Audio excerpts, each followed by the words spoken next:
Kitty, তুমি চলে এসছো গন্ধ পেয়ে? ওলে বাবলে, ওলে বাবলে। তো গুড মর্নিং বন্ধুরা, আজকে রান্নাঘর থেকে ভিডিওটা শুরু করলাম। আর মাছের গন্ধ পেয়ে আমার কিটি রানিও চলে এসছে। দেখো, আজ হচ্ছে জামাই ষষ্ঠী। তা এবারে আমাদের বাড়িতে জামাই ষষ্ঠী হচ্ছে না, মেয়ে আসছে না, এই বাড়ির মেয়ে। তো যাই হোক, আমাদের নিজেদের যে যা জোগাড়, রান্নার সব জোগাড় করে নিয়েছি। দেখো, এখানে 5 রকম ভাজা। হাজব্যান্ডকে জামাই ষষ্ঠী করে খাওয়াবো, স্পেশাল রান্নাবান্না। স্পেশাল মানে ওই মাছ আর কি। আর এই পাবদা মাছ এনেছে, আজকে হবে পাবদা মাছ, মুসুর ডাল, লাউ দিয়ে, লাউ চিংড়ি, আর এই ভাজা ভুজি, আর আমের চাটনি। এই হচ্ছে আজকে আমাদের জামাই ষষ্ঠী স্পেশাল রান্নাবান্না। তার জোগাড় একদম করে নিয়েছি সকাল সকাল। আর চা প্রচণ্ড গরম এখন পড়ছে না, রান্নাবান্না করতে ভালো লাগছে না। আর ভাতও হয়ে গেছে। আর দেখো, গরমে পুরো গলদঘর্ম অবস্থা। রান্নাঘরে এলে ঘেমে নিয়ে ভেসে যাচ্ছি একদম, প্রচণ্ড গরম। তো এই হচ্ছে আমার রান্নাঘরের খবর। আর রান্নাঘর থেকেই আজকে ভিডিওটা শুরু করলাম। সকাল সকাল আজকে কাজে দিদি এসে কাজ করে চলে গেছে, যেহেতু ষষ্ঠী, তারও ষষ্ঠী আছে। আর ঘরের কাজবাজ সব হয়ে গেছে।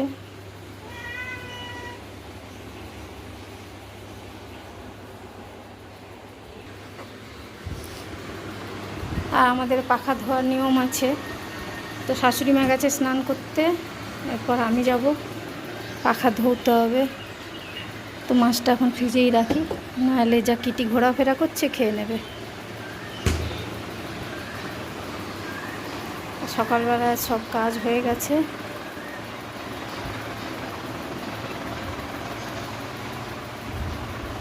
কাজের দিদি আছে, সকাল সকালে সেই সব করে চলে গেছে। এখন আমি যাব, স্নান করব, তারপরে এসে রান্না বসাবো আজকে। তো রান্নাঘরের খবর দিয়ে দিলাম তোমাদের। এরপর স্নান করব, স্নান করে পাখা ধোবো, পাখা ধুয়ে তারপরে আসবো রান্নাঘরে। তো চলো, পরে আবার দেখা হচ্ছে। এবারে আমার ননদ আসছে না ষষ্ঠীতে, কারণ তারও মেয়ে জামাই হয়ে গেছে। তারপরে জামাই এখন অসুস্থ একটু, তাই। তো চলো, পরে আবার দেখা হচ্ছে। তো আমরা সব স্নান টান করে রেডি, এখন নিব পাখার হাওয়া, তাই তো। এখন ষষ্ঠীর পাখার হাওয়া নেবে, এই যে ছেলে নেবে। হ্যাঁ, জামাই ষষ্ঠী না, ছেলেদেরও ষষ্ঠী। আর এই যে আমার ছেলে। তো স্নান টান করে রেডি, সবাই স্নান হয়ে গেছে, সবার হাজব্যান্ডেরও হয়ে গেছে। তো আমাদের বাড়ির নিয়মে হচ্ছে, ছেলের নামে একটা পাখা মাকে ধুতে হয়। তার মধ্যে আম, কলা, সুপুরি, পান আরও কী সব থাকে, সেটা দিয়ে ধুয়ে তারপরে সেই পাখায় যে ফলটা থাকে সেটা ছেলের হাতে দিতে হয়। পাখার হাওয়া দিতে হয়, হলুদ সুতো বাঁধতে হয়, এসব নিয়ম। তো সেটা শাশুড়ি মা তার ছেলের জন্য করবে, আমি আমার ছেলের জন্য করব, এবং প্রত্যেকে মেয়েদেরও হাতে সুতো বাঁধতে হবে। এবার আমার মেয়ে নেই এখানে, তো ওর সুতো রেখে দেবো, এলে ওর হাতে বেঁধে দেবো। আর পাখার হাওয়া দিতে হয় সবাইকে, বাড়ির সবাইকেই, মানে ছোট যারা, মায়ের সন্তান যারা, তাদের সবাইকেই পাখার হাওয়া দিতে হয়। আর আম কলা দিতে হয়, এসব আমার বাড়ির নিয়ম। আর হলুদ সুতো বেঁধে দেয়। তো শাশুড়ি মা তার ছেলেকে পাখার হাওয়া দিয়ে, আম কলা হাতে দিয়ে, তো ষষ্ঠীর নিয়ম হয়ে গেল সেরকম। এবারে আমি আমার ছেলেকে দেব, আর আমার শাশুড়ি মা আমাকেও হলুদ সুতো বেঁধে পাখার হাওয়া দিয়ে ফল কলা দিয়ে দেয়।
তো শাশুড়ি মা যে আম কলাটা হাতে দিল সেটা খেতে হবে, তো কি করব, খালি তো খেতে পারি না। তাই একটু মুড়ি নিয়ে নিয়েছি, ওর মধ্যে আম কলাটা নিয়ে নিলাম আর একটু দুধ দিয়ে। এবারে এটাই হবে সকালে জল খাওয়ার আজকের। তো এইদিকে চলছে রান্নাবান্না, এখানে ভাজা চলছে, এখানে আমের চাটনিটা বসিয়ে দিয়েছি, ওইদিকে ডাল হয়ে গেছে, এখন হবে লাউ চিংড়ি আর মাছ। তো রান্নাঘরে যা ভয়ঙ্কর গরম লাগছে সে আর কি বলবো তোমাদের। এখন রান্না করাটা একটা সাজা হয়ে গেছে, প্রত্যেক দিন এই একই রুটিন। রান্নাঘরে এসে ঘেমে নিয়ে একাকার কাণ্ড। আর দেখো ঘেমে টেমে কি অবস্থা হয়েছে, তার মধ্যে আজকে শাড়ি পরেছি, একদম অবস্থা খারাপ। রান্নাঘরে না রান্না করা এখন খুব কষ্ট এই গরমকালে।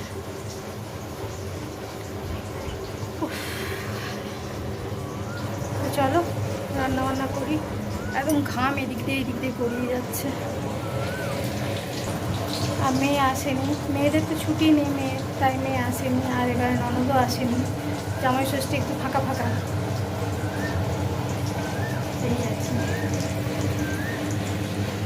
আর ঘেমে দেখো গলা ঠলা দিয়ে একদম টপ টপ টপ টপ করে সারাক্ষণ জল পড়ে যাচ্ছে। তো গরমের সাথে যুদ্ধ করেই রান্নাবান্না কমপ্লিট করলাম। প্রত্যেক দিনই না এখন সকালবেলায় রান্নাঘরে ঢুকবো যখনই ভাবি আমার যেন জ্বর এসে যায়, কান্না পেয়ে যায়, এত গরম যাচ্ছে আর নেওয়া যাচ্ছে না। তো যাই হোক, এই গরমের মধ্যে আজকেও খুব গরম ছিল, কষ্ট করে রান্নাবান্নাগুলো করে নিলাম। সব রান্নাই হয়ে গেছে, পাবদা মাছের ঝাল, ডাল, চাটনি, ভাজা 5 রকম, আর লাউ চিংড়ি সব কিছু করে নিয়েছি। এত না করলেও চলতো, কিন্তু যেহেতু হাজব্যান্ডেরও তো ষষ্ঠীর দিন মন খারাপ হতে পারে, যেহেতু ও তো আর ষষ্ঠীতে শ্বশুরবাড়ি যেতে পারে না, তাই ওকে একটু রান্না করে খাওয়াবো আর কি। তো ওর তো আর শাশুড়ি মা নেই যে ওকে আদর সোহাগ করে খাওয়াবে, তাই আমি একটু চেষ্টা করলাম। আর অন্য বার কি ননদ এসে স্পেশাল রান্নাবান্না তো হয়, সাথে ওরও খাওয়া দাওয়া হয়। এবারে ওরা আসেনি বলে যাই হোক মাছ দিয়ে, আর সানডে আমাদের মাটন হয়ে গেছে, নাহলে আজকেই হতো, তাই আর মাটন হলো না। পাবদা মাছ দিয়েই ওকে রান্নাবান্না করে এই যে 2 বাপ বেটাকে একদম বসিয়ে দিয়েছি খেতে। ওরা আজকে স্পেশাল, তাই ওদেরকে গুছিয়ে খেতে দিয়েছি, তো যাতে একটু হলেও দুঃখটাও ভুলে থাকে। শাশুড়ি থাকলে আলাদা ব্যাপার, আর যেই সংসারে শাশুড়ি নেই সেই সংসারে জামাই ষষ্ঠীও নেই। তো সেই জন্যেই ওকে আমি একটু চেষ্টা করলাম স্পেশাল করে রান্না করে, খুব স্পেশাল হয়নি যদিও বা, যাই হোক করে খাওয়ালাম, তাতে আমিও একটু শান্তি পেলাম। তো তারপর ওদের খেতে টেতে দিয়ে আমার তো আর শরীর চলছিল না, আমি এসে সাথে সাথে একদম এসি চালিয়ে তারপরে বসেছিলাম প্রায় অনেকক্ষণ, 4টা অবধি আমি এসির মধ্যেই বসেছিলাম। শরীর একদম জ্বালা পোড়া করছিল, আর পারছিলাম না। তো তখন আর আমার খাবারও ঢুকতো না ভেতরে। তো এসে কিছুক্ষণ রেস্ট নিয়ে শরীর ঠান্ডা হওয়ার পর তারপরে বেরিয়ে গায়ে হাত পায়ে জল দিয়ে স্নান করে শাড়ি টাড়ি খুলে তারপরে এই যে খেয়ে এসেছি। এখন বাজে 4:30, প্রায় 4:30টার কাছাকাছি। তো এখন এলাম খেয়ে দিয়ে। তো আজকে যা গেল বাপরে বাপ, গরমে আর প্রত্যেকটা দিনই খুব কষ্ট হচ্ছে। তো আজকে যেহেতু একটু বেলাও হয়ে গেছিলো রান্নাবান্নাও করে উঠতে, খুব কষ্ট হচ্ছিল। তা এখন খেয়ে এসে এই যে আবার বসেছি এখন। তো এখন একটু রেস্ট নেব। আর যা প্রচণ্ড গরম, সত্যি মানে কি বলবো, এইভাবে যে কদিন চলবে জানি না।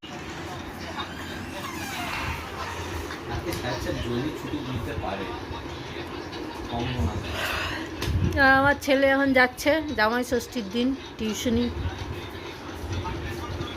আমার ছেলের তো আর ষষ্ঠী নেই।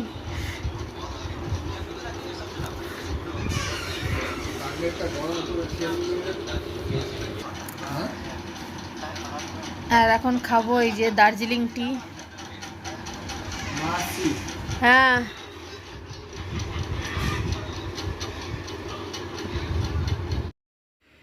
তো ছেলের বন্ধু দার্জিলিং গেছিলো, ওখান থেকে দার্জিলিং টি নিয়ে এসেছিলো, তো সেটাই খেলাম, বেশ ভালোই লাগলো, একটা স্মেল আছে ভালো। তো ওটারই লাল চা খেলাম। আর এখন খাচ্ছি এই যে কাটলেট, বড়মশাই বাইরে বেরিয়েছিল, নিয়ে এলো এরকম ছোটো ছোটো সাইজের কাটলেট, তো ওটাই এখন একটা খাচ্ছি। আর যা গরম, রুম থেকে আর বাইরে যেতে ইচ্ছা করছে না, বসেই আছি। তো দেখো এখন একদম রেডি হয়ে গেছি।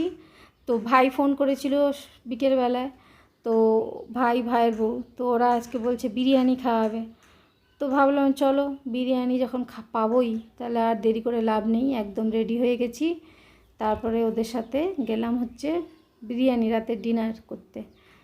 তো এই যে বিরিয়ানি চলে এসছে, এখন সবাই মিলে এনজয় করে বিরিয়ানিটা খাবো।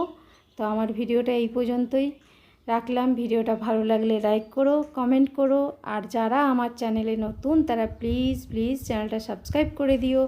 তো আবারও আসবো নতুন কোনো ভিডিওর সাথে। ততক্ষণের জন্য টাটা, গুড নাইট। সবাইকে জামাই ষষ্ঠীর অনেক অনেক শুভেচ্ছা। তো আমার দিনটা এইভাবেই কাটালাম ষষ্ঠী। তো এখন রাত্রেবেলায় সবাই মিলে এখন করব রাতের ডিনার এই যে বিরিয়ানি দিয়ে। তো চলো টাটা।